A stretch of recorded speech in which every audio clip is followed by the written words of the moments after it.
ক্বালা হাদা আফনাইতুম আলাইহি খায়রান ফাওয়াজাবাত লাহুল জান্নাহ। আল্লাহর নবী সাহাবীদেরকে ডেকে ডেকে বললেন, এ আমার সাহাবীরা শুনো, যেই মাইয়িতের প্রশংসা করেছো, এই মাইয়িতের প্রশংসা করার কারণে ফাওয়াজাবাত লাহুল জান্নাহ, আল্লাহর জান্নাত ওয়াজিব হয়ে গেছে। ও হাদা আফনাইতুম আলাইহি শাররান ফাওয়াজাবাত লাহুন নার, আর যেই মাইয়িতের মন্দত্ব বর্ণনা করেছো, ওর জন্য আল্লাহর জাহান্নাম ওয়াজিব হয়ে গেছে। ও শাররুকুম মাল্লা ইরজা খায়রুহু ওয়ালা ইউমানু শাররুহু। আল্লাহ রাসূল বললেন, আর তোমাদের মধ্য হতে খারাপ হলো ওই মানুষ যার কাছ থেকে ভালো কাজের আশা করা যায় না, এবং যার মন্দত্ব থেকে মুসলমান নিরাপত্তারও আশা রাখতে পারে না। এমন অপদার্থ মুসলমান আমাদের সমাজে 16টা বছর ছিল কি ছিল না? আরো জোরে বলতে হবে, ছিল কি ছিল না? এ মুসলিম উম্মাহ, 16টা বছর আমাদের জবানকে রুদ্ধ করে রাখা হয়েছিল। কোরআন এবং সুন্নাহর সঠিক ব্যাখ্যা আর বিশ্লেষণগুলো জনগণের সামনে পরিষ্কার করতে আমাদেরকে দেয়নি। আমাদের জবানকে তালাবদ্ধ করেছিল, উলামায়ে কিরামের হাতে রশি দিয়ে বেঁধে, গরুর মতো বেঁধে তাদেরকে রিমান্ডের আসামি বানিয়েছিল। কথা বলতে হবে, ঠিক না বেঠিক?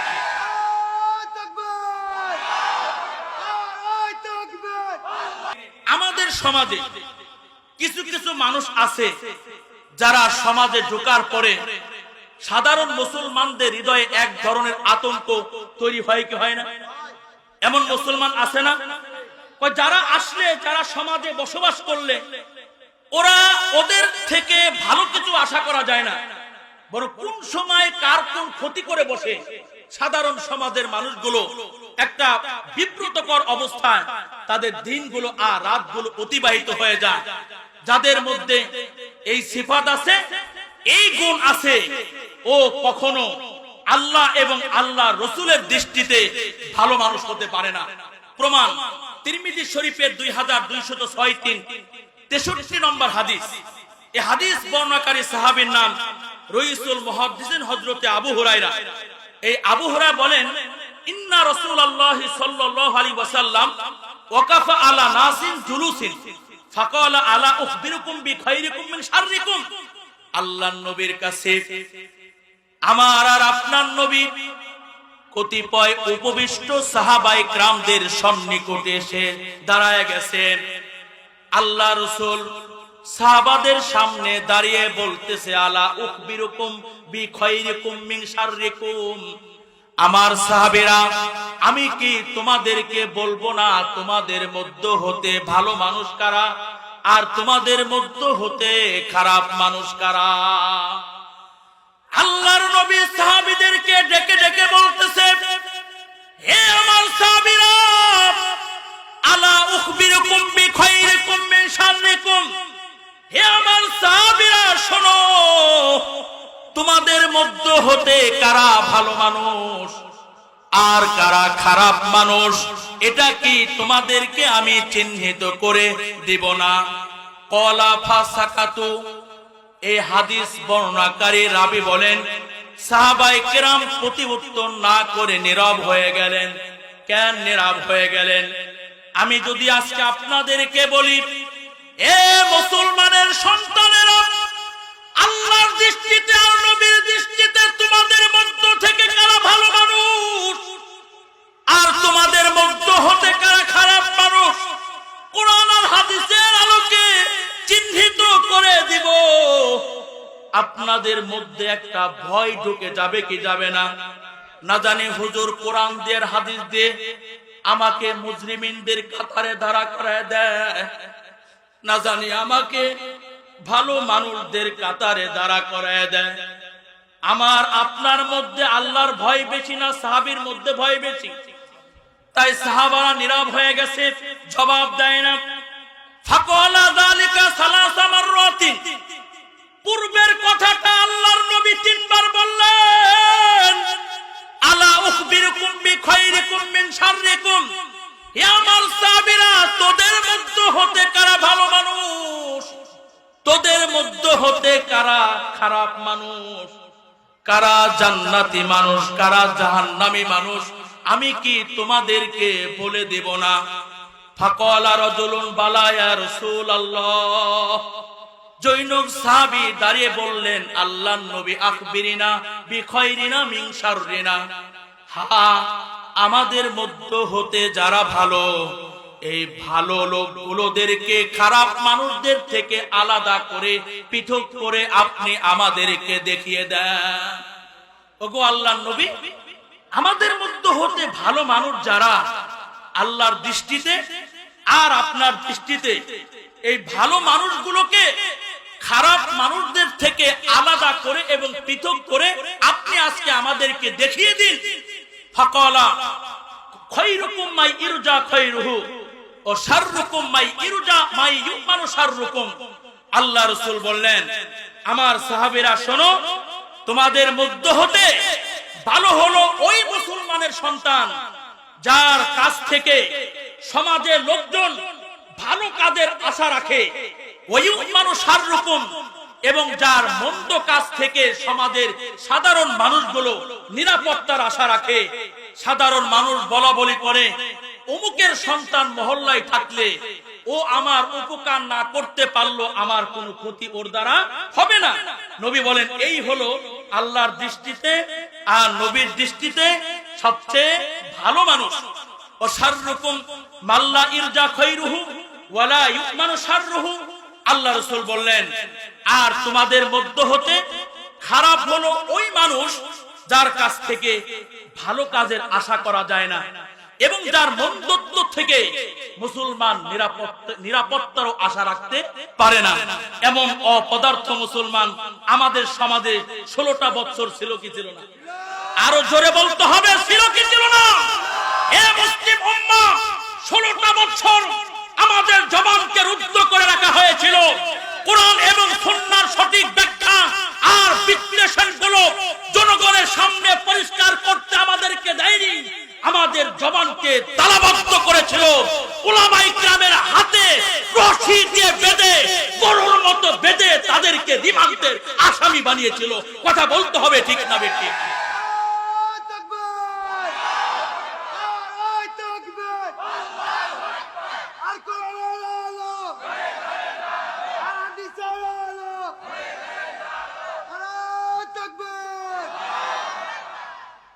তাহলে সমাজে একজন ভালো মানুষ হতে হবে। কথা বলতে হবে, ঠিক না বেঠি? ভালো মানুষ। সমাজের মানুষ যদি আপনাকে ভালো বলে তাহলে আপনি সবার কাছে ভালো। সমাজের মানুষ যদি আপনাকে খারাপ বলে সবার কাছে খারাপ। আর এই কথা আমরণ আপনারা স্মৃতিপটে সেট করে রাখবেন। সবাই তাকে ভালো বলেছে, আশা করা যায় রবও তাকে ভালো বলবেন। সবাই তাকে খারাপ বলেছেন, রবও তাকে কি মনে করবেন? খারাপ মনে করবেন। সুনান ইবনে মাজার 4222 নম্বর হাদিস। ওয়ান ইবনে মাসউদিন কল কুলতু লিন নবী সাল্লাল্লাহু আলাইহি ওয়াসাল্লাম ইয়া রাসূলুল্লাহ। জৈনব সাহাবী আল্লাহর নবীর কাছে এসে বলতেছে, ওগো আল্লাহর নবী, কাইফালি আন আলামা ইযা আহসানতু ওয়া ইযা আসাতু। ওগো আল্লাহর নবী, আমি কিভাবে বুঝতে পারবো আমি যে কাজটা করলাম এটা ভালো কাজ না খারাপ কাজ? নবীকে প্রশ্ন করেছেন, কাইফা আন আলামা ইযা আহসানতু ওয়া ইযা আসাতু। ওগো আল্লাহর নবী, আমি কিভাবে বুঝবো আমার এই কাজটা কি ভালো কাজ না আমি যে কাজটা করলাম এটা খারাপ কাজ? ফাকালান নবিয়্যু সাল্লাল্লাহু আলাইহি ওয়াসাল্লাম, ইদা সামিতা জিরানাকা ইয়াকুলুনা কদ আহসানতা ফাকাদ আহসানতা। আল্লাহর নবী ওই সাহাবীকে বললেন, হে আমার সাহাবী শুনো, তোমার প্রতিবেশীরা যখন তোমাকে বলবে তুমি ভালো কাজ করেছো, তখন তোমাকে বুঝতে হবে ফাকাদ আহসানতা, অবশ্যই তুমি ভালো কাজ করেছো। ওয়াইজা সামিতা জিরানাকা ইয়াকুলুনা কদ আসাতা ফাকাদ আসাতা। আর যখন প্রতিবেশীকে বলতে শুনবা তুমি যে কাজটা করেছো এই কাজটা তুমি খারাপ কাজ করেছো। নবী আমার বলেন ফাকাদ আসাতা, তখন তোমাকে মনে করতে হবে আসলেই তুমি খারাপ কাজ করেছো। এজন্য আরেক জায়গা আছে, যার বন্ধু বলে আমার বন্ধু অনেক ভালো মানুষ এবং আল্লাহওয়ালা মানুষ, এই লোকটা আল্লাহ তাআলার কাছে ভালো মানুষ হিসেবে পরিগণিত হয়। কেন পরিগণিত হয়? কারণ বন্ধুই জানে তার বন্ধু কয় নম্বর ভালো মানুষ না নাম্বার ছাড়া খারাপ মানুষ। কথা বলতে হবে, ঠিক না বেঠিক? প্রমাণ তিরমিজি শরীফের 1904 নম্বর হাদিস। আল্লাহ রাসূল বলেন খায়রুল আসহাবি ইনদাল্লাহি খায়রুহুম লিসাহিবিহি ওয়া খায়রুল জিরানি ইনদাল্লাহি খায়রুহুম লিজারিহি। নবী আমার বলেন ওই লোকটা আল্লাহ তাআলার কাছে ভালো কয় যে তার বন্ধুর কাছে ভালো, ও খায়রুল জিরানি ইনদাল্লাহি খায়রুহুম লিজারিহি, আর ওই প্রতিবেশী আল্লাহর কাছে ভালো কয় যে তার প্রতিবেশীর কাছে ভালো। তাহলে প্রতিবেশীর কাছে যদি ভালো মানুষ হতে পারেন, আপনি কার কাছে ভালো? আল্লাহর নাম আরো আসতে বলেন, আরো জোরে আরো আসতে বলেন। কার কাছে ভালো? আমরা কার কাছে ভালো হতে চাই?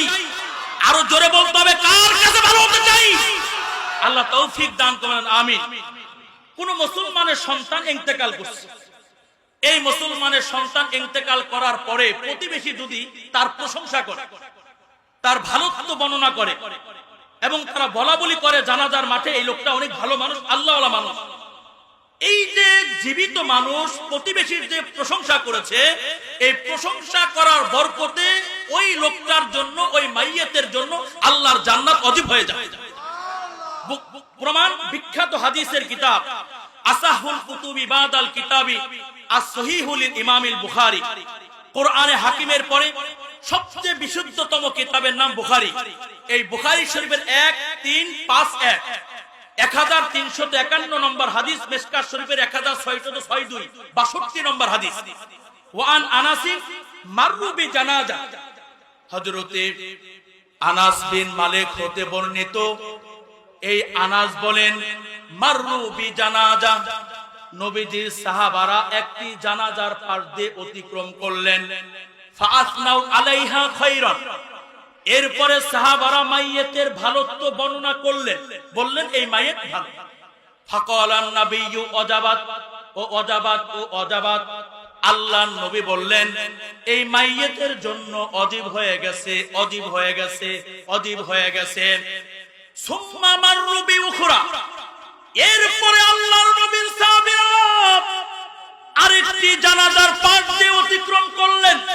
ফাআসনাউ আলাইহা শাররা, সাহাবীরা ওই মাইয়াতের মন্দত্ব বর্ণনা করলেন। সাহাবীরা বলা বলি করলেন এই যে যেই মুসলমানের সন্তান ইন্তেকাল করেছে ও ভালো মানুষ না, ও একজন খারাপ মানুষ। ফাকালান নাবিয়্যু ওয়াজাবাত, নবী বললেন ওয়াজিব হয়ে গেছে। ফাকালা ওমর মা ওয়াজাবাত ইয়া রাসূলুল্লাহ, হযরতে ওমর আল্লাহর নবীকে ডেকে ডেকে বলতেছে হে আল্লাহর নবী, কি ওয়াজিব হয়ে গেছে? যার প্রশংসা আপনারা করলেন, যার প্রশংসা সাহাবারা করলেন, তার ব্যাপারে বললেন ওয়াজিব হয়ে গেছে। আর যার মন্দত্ব সমাজের লোকজন বর্ণনা করেছেন, তার ব্যাপারেও বললেন ওয়াজিব হয়ে গেছে। আল্লাহর নবী বিষয়টি কিন্তু আমাদের বোধগম্য নয়। ক্বালা হাদা আফনাইতুম আলাইহি খায়রান ফাওয়াজাবাত লাহুল জান্নাহ। আল্লাহর নবী সাহাবীদেরকে ডেকে ডেকে বললেন এ আমার সাহাবীরা শুনো, যেই মাইয়াতের প্রশংসা করেছো, এই মাইয়াতের প্রশংসা করার কারণে ফাওয়াজাবাত লাহুল জান্নাহ, আল্লাহর জান্নাত ওয়াজিব হয়ে গেছে। ও হাদা আফনাইতুম আলাইহি শাররান ফাওয়াজাবাত লাহুন নার, আর যে মাইয়াতের মন্দত্ব বর্ণনা করেছো ওর জন্য আল্লাহর জাহান্নাম ওয়াজিব হয়ে গেছে। আনতুম শুহাদাউল্লাহ ফিল আরদ ও ফি রাওয়ায়াতিল আখার আল মুমিনুনা শুহাদাউল্লাহ ফিল আরদ। আল্লাহ নবী বললেন কারণ হলো মুমিনগণ আল্লাহর জমিনে একে অপরের জন্য সাক্ষী। মুমিনগণ আল্লাহর জমিনে আল্লাহ তাআলার কি সাক্ষী। আনতুম শুহাদাউল্লাহি ফিল আরদি বা আল মুমিনুনা শুহাদাউল্লাহি ফিল আরদি, এই অংশের ব্যাখ্যাটা কি? এই অংশের ব্যাখ্যাটা চমৎকার আকারে তুলে ধরা হয়েছে বিখ্যাত হাদিসের কিতাব আসাহুল কুতুবি বাদাল কিতাবি আস-সহিহুল ইমামিল বুখারী। কোরআনে হাকিমের পরে সবচেয়ে বিশুদ্ধতম গ্রন্থের নাম হলো বুখারী। এই বুখারী শরীফের 1 নম্বর খণ্ডের 183 নম্বর পৃষ্ঠা পার্শ্ববর্তী 1 নম্বর হাসিয়া, যাকে আমরা আপনারা বাংলায় টিকা বলেন, এই টিকার মধ্যে লেখা আছে ও হাসিলুল মানা আন্না সানাআহুম আলাইহি বিল খায়রি ইয়াদুল্লু আলা আন্না ফালাহু কানাত খায়রান ফাওয়াজাবাত লাহুল জান্নাহ। এই হাসের মধ্যে লেখা আছে যে মাইয়েতের প্রশংসা করার অর্থ হলো এই মাইয়েত তার হায়াতে জিন্দেগীর মধ্যে ভালো ভালো কাজ করেছে। জীবিত মানুষ মাইয়েতের প্রশংসা করার অর্থ হলো এই মাইয়েত তার হায়াতে জিন্দেগীর মধ্যে ইসলামের বিরুদ্ধে কথা বলে নাই, কুরআনের বিরুদ্ধে আঙ্গুল তুলেন নাই, নবীর শানে আক্রমণ করেন নাই, সমাজের কোন মানুষকে কষ্ট দেয় নাই। ফাওয়াজাবাত লাহুল জান্নাহ, ফলে এই মাইয়েতের জন্য আল্লাহ তাআলার জান্নাত ওয়াজিব হয়ে গেছে। ও সানাআহুম আলাইহি বিশাররি ইয়াদুল্লু আলা আন্না ফালাহু কানাত শাররান ফাওয়াজাবাত লাহুন নার। আর জীবিত মানুষ মাইয়েতের মুজাম্মাত বা মন্দত্ব বর্ণনা করার অর্থ হলো এই মাইয়েত তার হায়াতে জিন্দেগীর মধ্যে তার সমাজের নিরহ আর সাধারণ মানুষগুলোকে শান্তিপূর্ণভাবে ঘুমাইতে দেয় নাই। এই মাইয়েত তার হায়াতে জিন্দেগীর মধ্যে নামাজ পড়ে নাই, দ্বীন বুঝে নাই, দ্বীন মানার চেষ্টা করে নাই, ইসলামের বিপক্ষে অপশক্তি মাঠে নেমেছে ও তীব্র প্রতিবাদ আলেমদের সঙ্গে করে নাই। কথা বলতে হবে, ঠিক না বেঠিক? ফাওয়াজাবাত লাহুন নার, ফলে ওর জন্য জাহান্নাম কি হয়ে গেছে? ওয়াজিব হয়ে গেছে। কোন মুসলমানের সন্তান ইন্তেকাল করছে, ইন্তেকাল করার পরে এই মুসলমানের সন্তানের ব্যাপারে 4 জন মানুষ যদি তার প্রশংসা করে এই লোকটা ভালো, তাহলে আল্লাহ তাআলা নিজ জিম্মায় এই মুসলমানকে জান্নাত পর্যন্ত পৌঁছিয়ে দিবে। অনেক আবার প্রশ্ন করে, হুজুর আমাদের সমাজে তো ঘরে ঘরে ভণ্ড পীর আছে, এখন ভণ্ড পীরের আবার অন্ধভক্ত মুরিদ আছে না নাই? কথা বলেন না কেন? পীর বাবা উলঙ্গ, নাম হলো ল্যাংটা বাবা, এরপরও এই পীরের শানে একটা কথা বললে আপনার কি দাঁতের পাটি থাকে? কথা বলেন না কেন? আমাকে প্রশ্ন করলেন, এই যে আপনি হাদিস শুনাইতেছেন, 4 জন মানুষ যদি কারো ভালোত্ব বর্ণনা করে বা ভালো বলে, এই লোকটাকে আল্লাহ জান্নাত দিবেন। এখন ভণ্ডপীর মারা গেলে ওর অন্ধ ভক্তরা তো আর ভণ্ডপীরের বদনাম করবে না, বরং প্রশংসাই করবে। তাহলে আপনার হাদিস অনুযায়ী, আপনার বক্তব্য অনুযায়ী ভণ্ডপীরের জন্য কি জান্নাত ওয়াজিব হয়ে যাবে? এই প্রশ্নের জবাবে আপনাদেরকে হাদিসের মাদলুল এবং মানা মাফহুম বুঝতে হবে। হাদিস আছে আল মুমিনুনা শুহাদাউল্লাহি ফিল আরদি, যে মুমিনগণ হলো আল্লাহর সাক্ষী আল্লাহর জন্য। কারা সাক্ষী? সবাই সাক্ষী দিলে হবে না, মুমিনে কামেল হতে হবে। কি হতে হবে?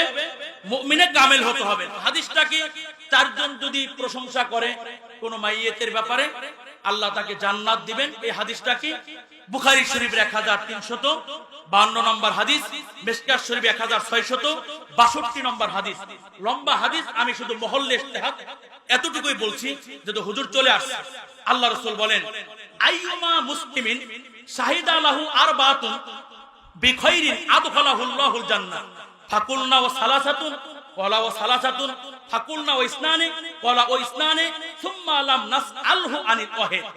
আল্লাহ রাসূল বলেন, কোন মুসলমানের ব্যাপারে মুমিনে কামেল সত্যিকারের মুমিন যারা, এমন 4 জন মুমিন যদি বলে এই লোকটা ভালো মানুষ। কি মানুষ? ভালো মানুষ। আল্লাহ রাসূল বলেন, আদখালাহুল্লাহুল জান্নাহ, আল্লাহ তাআলা তাকে জান্নাত পর্যন্ত পৌঁছিয়ে দিবেন। সাহাবায়ে কেরাম আরজ করলেন, ফাকুলনা ওয়া সালাসাতুন, আল্লাহর নবী 4 জন যদি সাক্ষ্য না দিয়ে 3 জন যদি সাক্ষী দেয়, রাসূল বললেন 3 জন সাক্ষী দিল। এরপরে বললাম অকুলনা ওয়া ইসনানে ক্বালা ওয়া ইসনানে, নবীকে বললাম আল্লাহর নবী 4 জনও ভালো বললো না, 3 জনও ভালো বললো না, তো 2 জন যদি ভালো বলে, আল্লাহ রাসূল বললেন 2 জন ভালো সাক্ষী দিলেও সুম্মা লাম নাসআলহু আনিল ওয়াহিদ, একজন সম্পর্কে আমরা আর নবীকে জিজ্ঞাসা করিনি। এজন্য রাসূলের আরেকটা হাদিস আপনাদেরকে শুনতে হবে। কোন মাইয়েত, কোন মানুষ মারা যাওয়ার পরে তার ভালো দিক নিয়ে আলোচনা করা, তার মন্দ দিক নিয়ে আলোচনা করা ইসলামে নিষেধ। প্রমাণ মিশকাত শরীফের 1668 1668 নম্বর হাদিস। আল্লাহ রাসূল বলেন, উযকুরু মাহাসিনা মাউতাকুম ওয়া কুফু আন মাসাবিহিম। আমার উম্মতেরা, তোমরা মাইয়িতের ভালো দিকগুলো নিয়ে আলোচনা করবে, ওয়া কুফু আন মাসাবিহিম, এবং মাইয়িতের মন্দ দিকগুলো নিয়ে আলোচনা করা থেকে কি থাকবে? বিরত থাকবে। অনেক সময় মাইয়িতের প্রশংসা মানুষ করার কারণে মাইয়িতের জন্য জান্নাত অজীব হয়ে যায়। আবার অনেক সময় ভালো মানুষেরও যদি বদনাম করা হয়, হতেও পারে এই বদনাম করার কারণে এই মানুষটার জন্য জান্নাত হয়ে যাবে, অজীব হয়ে যাবে। এই জন্য মাইয়িতের নিয়ে তার ভালো দিক নিয়ে আলোচনা করা, তার মন্দ দিক নিয়ে আমরা কখনো কি করব না? আলোচনা করব না। সর্বশেষ যেহেতু হুজুর চলে আসছে, আমার বিষয় ভিত্তিক যে বিষয় হিফজুল লিসান, জবানের হেফাজত, এক টপিক নিয়ে আলোচনা। এই অসমাপ্ত আলোচনা আপনার গুটিয়ে আনার আগে আমি সর্বশেষ মেসেজ আপনাদেরকে দিতে চাই। আপনারা জানেন এই বাংলাদেশ মুসলমানদের দেশ, কথা বলতে হবে ঠিক না বেঠিক? এই বাংলাদেশ পীর আউলিয়া কিরামের দেশ, কথা বলতে হবে ঠিক না বেঠিক? এই বাংলাদেশ আল্লামা শাহ আহমদ শফী সাহেবের দেশ, এই বাংলাদেশ শায়েখ হাইকে চরমনায়ের দেশ, এই বাংলাদেশ পীরকে হুজুরের দেশ, এই বাংলাদেশ শাহজালালের দেশ, কথা বলতে হবে ঠিক না বেঠিক? বাংলাদেশ সংখ্যালঘু মুসলিম উম্মার দেশ নয়, বাংলাদেশ 18 কোটি মুসলমানের দেশ, কথা বলতে হবে ঠিক না বেঠিক? আমি আমাদের সমাজের সংখ্যালঘু